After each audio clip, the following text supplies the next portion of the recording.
She was just 18, barely a woman, already a queen. The year was 1837, and Victoria had ascended the throne of the mightiest empire the world had ever known. A realm of red-painted maps and royal decrees, of steamships, muskets, and smoke. At one end of the world, a young queen toasted her coronation with silver spoons and English tea. At the other, an entire civilization was being quietly poisoned. While London celebrated its new sovereign, China wept in silence, not from war, not from famine, but from something more insidious, addiction. The veins of an empire pulsed not with gold or glory, but with opium. This is not a conspiracy theory. This is empire. This is history, forgotten by design. Her face still adorns monuments, currency, and portraits.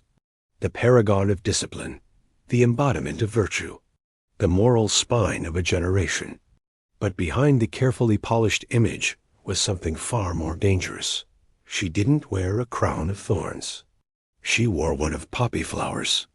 Because while kings and tyrants have ruled through blood, Queen Victoria ruled through something far more profitable. Narcotics. History remembers her as a monarch. But the truth? She was the most powerful drug lord the world has ever known. Queen Victoria did not conquer the world with armies alone. She conquered it with an image. To millions across continents, she was not just a monarch, she was an icon. A grandmother to the empire, cloaked in virtue, crowned by divine right, guided by duty and moral discipline. The Victorian era wasn't just named after her. It was shaped in her likeness, or rather, the likeness that the empire wanted the world to see. Her face appeared everywhere, on coins, in school books, framed on the walls of governors' mansions and colonial outposts. The sovereign who embodied Christian virtue, feminine modesty, and British superiority. A woman above reproach. A symbol of divine order in an expanding world. And yet, that same world was being ripped apart by the very empire she ruled, while Victoria smiled in marble statues. Colonial soldiers marched through foreign lands, while she wrote letters of piety and family values. Her government orchestrated invasions, suppressions, and in the case of China, one of the largest drug operations in history. But none of that touched her image, not even slightly, because Victoria was carefully insulated, not just by her court, but by a deliberate imperial strategy. Separate the crown from the blood. Build a myth strong enough to survive any crime. She rarely gave public speeches. She almost never traveled. She didn't need to. Others did the conquering. She remained the angelic figurehead, the silent mother of an empire built on violence.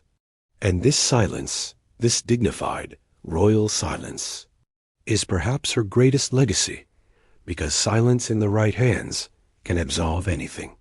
No one asked Victoria about the famines in India. No one pressed her on the massacres in Sudan. And when Chinese ports choked under the weight of British opium, she said nothing. She didn't have to. Her ministers spoke for her. Her generals killed for her. Her merchants bled nations dry in her name. The British people didn't see the cost. They saw a queen who loved her husband, who mourned his death for 40 years, who wore black in solemn devotion. They saw poetry, etiquette, virtue. They saw what they were told to see. But behind the lace and mourning veils was a monarch whose reign coincided with the largest expansion of British power and the largest concentration of colonial violence in history. She presided over it all, not as a tyrant issuing decrees, but as a ghostly presence floating above the carnage, untouchable, unquestioned. Historians call her reign the Great Age of Progress. But progress for whom?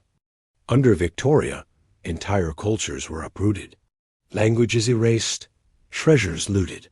And in China, millions of lives would be lost, not to war directly, but to the slow suffocation of opium, a poison exported under her reign, sanctioned by her government. and funded by the very trade policies that made her empire rich. But her image endured. Even now, it remains nearly unblemished. Rarely is she discussed in the same breath as destruction. Rarely is her crown weighed against the bones it rests upon. Because empires don't just rewrite history, they reframe it. They turn monarchs into saints, and crimes into civilizing missions. Victoria's myth was no accident. It was engineered. And behind that myth lies a secret far darker than any crown should carry. Long before Britain flooded China with opium, it was already addicted to the substance itself. By the early 1800s, opium was everywhere in Britain. In medicine cabinets, baby bottles, and women's purses. It was sold openly in chemist shops. Advertised as a remedy for coughs, colic, sleeplessness, menstrual pain. There was no stigma, no criminality, only profit. It came in many forms: laudanum, paregoric, morphine. Mothers gave it to crying infants. Doctors prescribed it for anxiety, headaches, and female hysteria. Poets like Coleridge and De Quincey wrote entire masterpieces under its haze. Addiction was not a crisis. It was a lifestyle, one that wore the face of sophistication.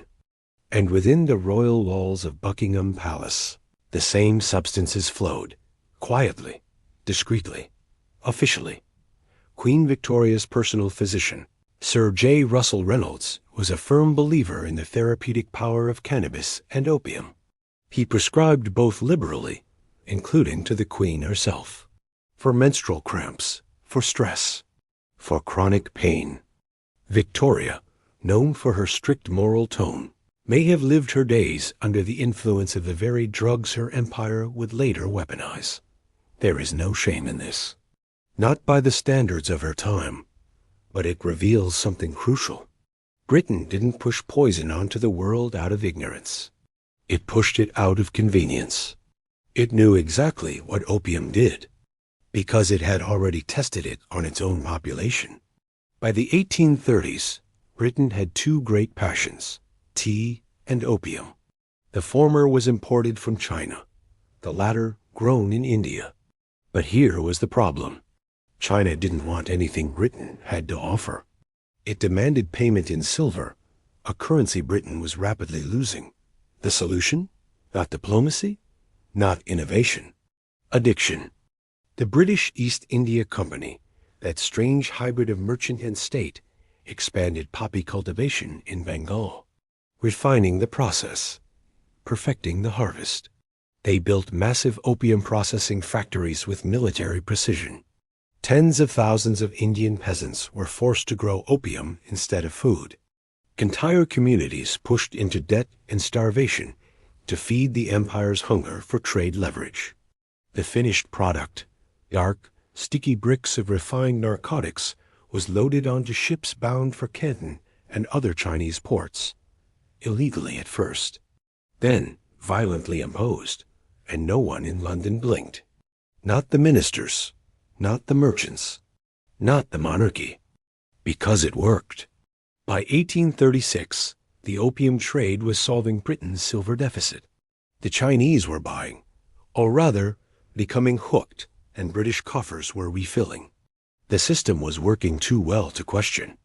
Behind closed doors, Parliament debated tariffs. They did not debate ethics. Here were reports of rising addiction in Chinese cities, of bodies piling up in alleyways, of men who could no longer work, who sold their wives and daughters to feed a craving imported by foreign merchants. But these reports were inconvenient, and imperial economics had no room for sentiment. It was never framed as cruelty. It was framed as commerce, just business. This was Britain's genius: to moralize its violence, to dress its exploitation in the language of trade and civilization. And opium was the perfect weapon. It didn't need armies or bullets, just time, and the quiet breakdown of a nation's will. Queen Victoria never appeared at a podium to endorse the trade. She didn't have to. Silence was endorsement enough. And her silence, like her reign, was long, dignified, and deadly. In the 18th and early 19th centuries, Britain was obsessed with Chinese tea, not just as a drink, but as a ritual, a symbol, a national identity. It was poured at every breakfast table, served in every drawing room, traded in every colonial port. The empire ran on tea, but tea came at a cost. And China, unlike other nations Britain dealt with, refused to be colonized economically. The Qing dynasty didn't want British textiles, trinkets, or coal. They wanted silver, payment in hard currency, and nothing less. Britain, a nation of traders, saw its silver reserves drain year after year, tea shipment after tea shipment. The more they drank, the more they owed. It was unsustainable. This was not just a trade imbalance. It was a national emergency. British economists panicked. Politicians debated. Merchants fumed. The empire had conquered half the world, but it couldn't fix its trade deficit with a single empire that refused to be bought.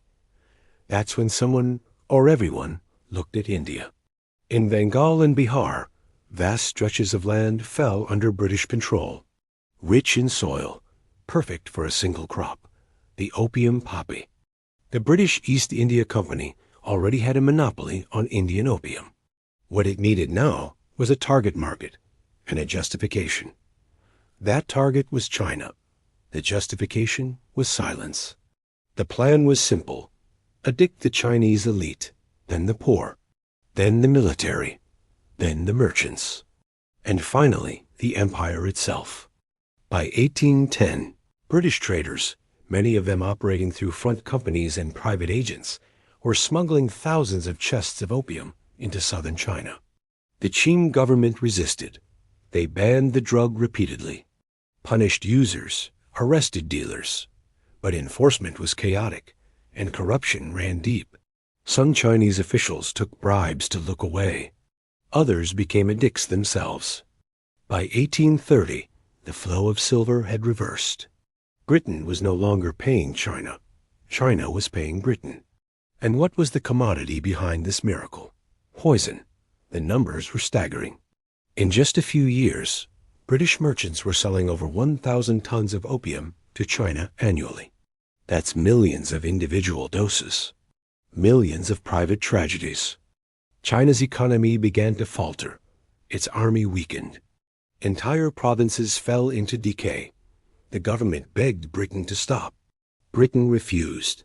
When Lin Zexu, the Chinese Imperial Commissioner, confiscated and destroyed 20,000 chests of opium in 1839, a massive anti-drug action meant to reclaim sovereignty, Britain responded not with diplomacy, but with war. They called it a violation of free trade. British warships, faster and better armed than anything in the Chinese arsenal, bombarded port cities along the southern coast. Canton, Amoy, Ningbo. The Chinese were outgunned, outmaneuvered, overwhelmed. This wasn't war, it was punishment. And back in London? Applause. Parliament applauded the defense of British interests. Newspapers called the opium crisis a Chinese problem. Queen Victoria never commented publicly, but she continued to decorate the generals who led the assault. This wasn't just commerce anymore. It was imperial doctrine. Trade would not be negotiated. It would be enforced, even if it meant shoving drugs down the throat of an empire that refused them. When the First Opium War ended in 1842, Britain forced the Treaty of Nanking upon the defeated Qing government. It ceded Hong Kong to the British, opened 5 major ports to foreign merchants, and, though not explicitly legalizing opium, allowed the trade to flourish with new impunity. It was a humiliation, a fracture in China's sovereignty that would never fully heal. And for Britain, a triumph. The silver was flowing. The tea was secured. And the crown, high above it all, gleamed without blemish. But beneath that gleam, the rot had already begun. This orchestrated distance was deliberate. By never speaking of China, Victoria ensured that the moral outrage of her British subjects remained dormant. After all, how do you protest an atrocity you're never told about? How do you challenge a policy for which the architect never takes credit? And so, while the opium smoke curled into the air of thousands of dens, while factory chimneys in Calcutta spewed the byproducts of refining, while Indian workers whispered prayers for relief, the Crown smiled on. It smiled on profits that fueled new steamships and new colonies, on generals who marched into Afghanistan, Sudan, and beyond, on a world order where Britannia ruled the waves and ruled the highs of millions. Addiction was not collateral damage. It was collateral advantage. Every chest of deadly brick, every life ruined, every empire destabilized. They were all measured in ledgers that glowed green. And yet, in the hushed halls of power, not a single alarm tolled. Not a single royal proclamation warned of the empire's own poison. Because true power does not announce itself. It whispers quietly through commerce, through silence, and through the slow crumble of nations. The seeds of addiction had taken root. They would bear fruit in another war, another humiliation, another century of suspicion and resentment. But for now, the opium fields blossomed under the sun, and the empire's gold passed, pipe by pipe, into a world it had silently consigned to ruin. Now let me tell you about the First Opium War, and the Queen who never said a word. The year was 1839, and in the port city of Canton, a storm was gathering. China had drawn a line. After decades of watching its people fall into addiction, the Qing dynasty had finally acted. Commissioner Lin Zexu, an incorruptible official in a crumbling bureaucracy, had seized and destroyed 20,000 chests of British opium. That was not a gesture. That was a warning. To Britain, it was something else entirely. An insult, a threat to commerce, an attack on the free market. The merchants cried out, and Parliament listened. Not with diplomacy, but with gunpowder. War was declared not in name, but in motion. British ships moved into Chinese waters. They carried no treaties, only cannons. Queen Victoria never appeared in public to speak of it. She never addressed the Chinese crisis in Parliament, nor questioned the nature of the trade, but the men who served her did. They called it a mission to protect British interests, to defend free enterprise, to restore order where Oriental ignorance had caused chaos. Behind those words, behind that polished language, stood a war of imperial revenge. The Royal Navy arrived like a ghost in the dark, sleek, fast, cold. The Chinese fleet, outdated and wooden, never stood a chance. British ships tore through their defenses with ease. Forts along the Pearl River were reduced to rubble. Trade cities were shelled. Civilians fled. Soldiers fell. It wasn't a war. It was a demonstration of force. A lesson written in fire. The Chinese called it barbaric. The British called it business. The Queen? She said nothing. But the silence said everything. For monarchs, silence is never neutral. It is always permission. The fighting dragged on for 3 years. From 1839 to 1842, China was battered from its southern ports to its imperial court. The Qing government, confused and divided, could not match the firepower of a mechanized empire. Every time they attempted diplomacy, Britain responded with steel. Every time they tried to resist, the gunships returned. The Treaty of Nanking, signed in 1842, ended the First Opium War, but not the suffering. It was not a negotiation. It was a surrender. China was forced to pay millions in reparations. 5 new ports were opened to British merchants. Foreign nationals were granted immunity from Chinese law.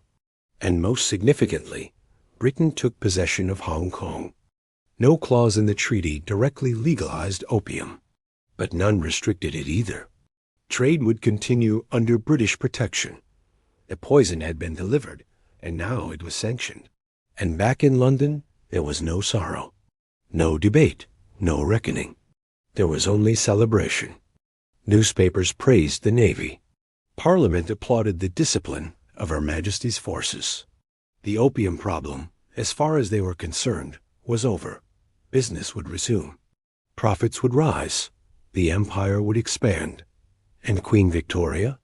She remained composed. She never condemned the war. She never addressed the morality of the opium trade. She never acknowledged the destruction of Chinese lives, families, or cities. But she did reward the men who led the campaign. Honors were given. Medals were issued. A new colony had been claimed in her name. You cannot wage a war in a monarch's name without her knowing. And once the war is won, you do not offer her silence as a prize. She received the spoils. Hong Kong, foreign treaties, rising revenue, without ever stepping onto the battlefield. The crown absorbed the victory, and the queen absorbed the glory. Historians may debate the details. Who ordered what? Who signed which document? But one truth remains unmoved. The war was fought under Victoria's reign. It was waged for an empire she ruled, and it secured profits that strengthened her monarchy for decades to come. Meanwhile, China was left bleeding. The opium flooded back in, heavier than ever. Addiction spread through the countryside like wildfire. The moral order collapsed. The Qing dynasty, already weakened, stood humiliated before the world. And from that humiliation would rise a century of rebellion, occupation, and civil unrest. The First Opium War did not just open ports. It opened wounds that never healed. It shattered the illusion of Chinese sovereignty. It carved the first deep scar into a proud civilization. And it showed the world that Britain would stop at nothing, not even the forced addiction of another nation, to preserve its economic dominance. Queen Victoria never had to say a word, because her silence echoed louder than any speech. It echoed through the halls of Parliament, through the gun decks of British frigates, and through the streets of Guangzhou, where men lay ruined under the weight of her empire's decisions. This was not an accidental war. This was not an unintended consequence. This was imperial design, a design that benefited one woman above all. And yet history remembers her as a symbol of virtue. But virtue does not float above violence, and morality does not stand upon silence. Now let me tell you about how Queen Victoria preserved her image, while her empire sold addiction. While opium burned through China and famine gripped India, one image remained spotless. It was not an army. Queen Victoria, cloaked in black after the death of her husband, became the symbol of national virtue. She was the grieving widow, the pious monarch, the moral compass of a growing empire. She rarely spoke in public. On coins, in schools, across every outpost of empire, from Jamaica to Johannesburg, from Calcutta to Cape Town. She became more than a person. She became a story. While Chinese families starved and their sons wasted away in opium dens, Victoria's silhouette sat quietly on the currency used to purchase their suffering. She didn't have to give speeches. Her generals swore loyalty to the ideals of order and civility. Her merchants claimed they were bringing enlightenment to the East. And all the while, she smiled in silence. Because silence, when held by royalty, becomes sanctified. It becomes wisdom. While her subjects celebrated empire, she presented herself as reluctant, almost burdened by the weight of duty. She avoided public controversy. Silence is not absolution. She received regular dispatches from British administrators in Hong Kong, India, and Canton. She read about trade statistics.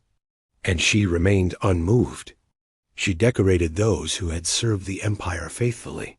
She spoke fondly of the civilizing mission of the crown, even as that mission carried opium in one hand and a rifle in the other. No painting ever captured this, because monuments are not built to remember the victims. They are built to preserve the illusion, the queen who loved her husband. But order built on exploitation is not peace. That was someone else's business. But all of them operated with her blessing, implicit or otherwise. When soldiers returned from the Opium War, they were celebrated. When new colonial territories were added, she accepted them.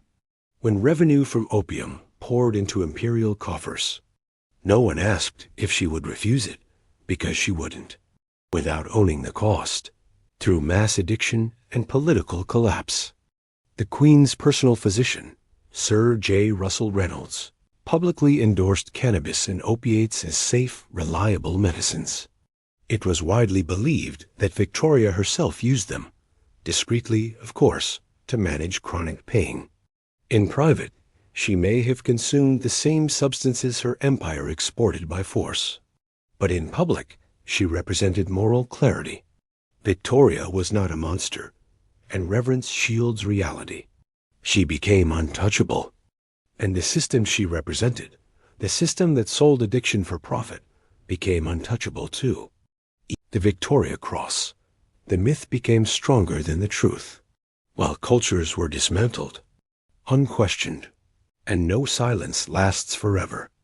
Now let me tell you about the legacy Queen Victoria left behind, one written in blood and sealed in smoke. Empires rarely die with a single battle or a fallen flag. They linger long after their last conquest, living on in debt, in memory, and in ruins. And the British Empire, under Queen Victoria's reign, did not simply grow, it metastasized. It reached into markets, laws, bodies, and left behind a legacy far more durable than territory: addiction. In China, the end of the Opium Wars did not mark recovery. It marked decay. The Qing dynasty, though technically still in power, had been spiritually defeated. Their sovereignty now lay fractured, not only by foreign powers, but by their own citizens, many of whom had lost faith, family, and function to British opium. The smoke never cleared. It settled in lungs, in institutions, in generations. Throughout the 19th century, opium addiction became a chronic disease in Chinese society. What had begun as a forced economic strategy by foreign powers had become a public health catastrophe. Dens operated in plain sight. Laws were passed and ignored. Morality campaigns failed. And the ruling elite, many addicted themselves, could no longer act with integrity or strength. This collapse was not simply physical. It was political, social, and psychological. The very pillars of Chinese society, from Confucian family structures to imperial authority, began to crack. Meanwhile, Britain's economy flourished. The wealth extracted from forced opium markets helped fund railways in Africa, industrial expansion in London, and colonial administration across continents. The empire grew richer on the suffering of others, and Queen Victoria, the figurehead of this machine, was celebrated as a symbol of discipline, grace, and order. There were no royal apologies, no acknowledgments, no imperial confessions. The Queen never addressed the cost of empire, even as it unraveled the fabric of a people halfway across the globe. She did not have to. Her silence was the most efficient kind of approval, quiet, elegant, and irreversible. In the decades that followed, China descended into chaos. Civil unrest, economic instability, and foreign manipulation culminated in massive uprisings like the Taiping Rebellion, which claimed over 20 million lives. While the rebellion had spiritual and political roots, the deeper fuel had been humiliation, a nation's growing rage over its subjugation to foreign greed and internal impotence. The Boxer Rebellion emerged in the same spirit. Armed with desperation and superstition, Chinese peasants attacked foreign missionaries, merchants, and symbols of imperial intrusion. Britain crushed the rebellion with an international coalition, but again, the Queen said nothing. Another rebellion quelled, another generation lost, another silent chapter in her long decorated reign. Victoria's legacy was carefully preserved. Statues went up. Schools and cities were named in her honor. She became synonymous with an era, the Victorian Age, a period still remembered in Britain as one of unmatched progress, innovation, and civility. The opium trade was a footnote at best, a shameful whisper drowned out by the anthem of empire. But in the East, the memory was different. In China, Victoria was not a moral sovereign. She was the sovereign of moral collapse. The Opium Wars were not just about ships and silver. They were about betrayal, about being sold death by those who claimed enlightenment. Her portrait may not have hung in the opium dens, but her silence echoed in every room filled with smoke.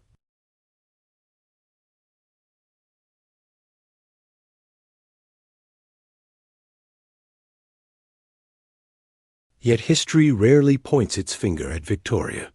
It prefers its heroes quiet, untouchable, framed in gold. She was not a general. She did not sign the trade deals. She did not order the poppies planted or the edicts buried. But she stood at the center of the storm and never blinked. And that, in the end, was enough. Her name lives on in parks, stations, medals, islands. But it does not live on in the bodies, in the graves, in the memory of a poisoned generation. It does not live on in textbooks that speak of global influence, but omit the trauma that built it. It does not live on in the stories we tell children about queens and empires, but it lives on in China. It lives on in scars. The legacy of Queen Victoria is not just a story of industrial triumph and imperial grandeur. It is also a story of engineered addiction, strategic silence, and a world forever altered by decisions made behind closed doors. It is a story of a monarch who never raised her voice, and yet shaped history more than most who screamed. She did not rule with violence. She ruled with indifference. And in the end, it proved just as lethal. And now, let's talk about what this really means. History is full of names we're told to admire, figures carved in stone, celebrated in books, immortalized in portraits. But behind the legends, there are always shadows. And sometimes, the darker the shadow, the more carefully it's hidden. Queen Victoria is remembered as a symbol of restraint, discipline, and order. The grieving widow who brought moral clarity to a world in flux. But the truth, as we've seen tonight, is more uncomfortable. She was not just the ruler of an empire. She was the quiet architect of a system built on dependency. She never pulled the trigger. She never sailed the opium ships. But she benefited from every deal, every treaty, every pipe lit in the back alleys of Guangzhou. And she never once spoke against it. This isn't just a story about the past. It's a lesson about how empires work, about how power shields itself from guilt. It reminds us that history isn't always told by the victors. Sometimes it's told by the survivors, if they're allowed to speak. In this episode, we've explored the collapse of a civilization, not through invasion alone, but through trade, through markets, through drugs, through silence. And it forces us to ask difficult questions. What is moral leadership if it thrives on human ruin? What is progress if it's built on destruction? And most importantly, who gets to write the legacy? This video is not here to rewrite history. It's here to reopen it, to dig into the dust, to bring back the names, the voices, the truths that empire tried to bury. Because if we don't understand the machinery of the past, we risk becoming gears in a new version of it. Different uniform, same story. So if you made it this far, thank you. Thank you for choosing a history that doesn't flatter, but teaches, that doesn't glorify, but questions. At Dark Royal Secret, we believe that education isn't just about facts. It's about context. It's about power. And it's about learning to see through the myths we were taught to admire. If this story gave you something to think about, if it shocked you, moved you, made you see a royal figure in a completely different light, then let us know. Drop a comment below. Tell us what you think. Was Queen Victoria a bystander, or something far more dangerous? What part of this story surprised you most? And also, we'd love to know, Where are you watching from? The world is big, but history connects us all. If you found this video valuable, please consider liking, sharing, and subscribing. Help us bring forgotten truths to more people, one dark royal secret at a time. Until next time, stay curious, stay critical, and never forget, even the most golden crowns can cast the darkest shadows.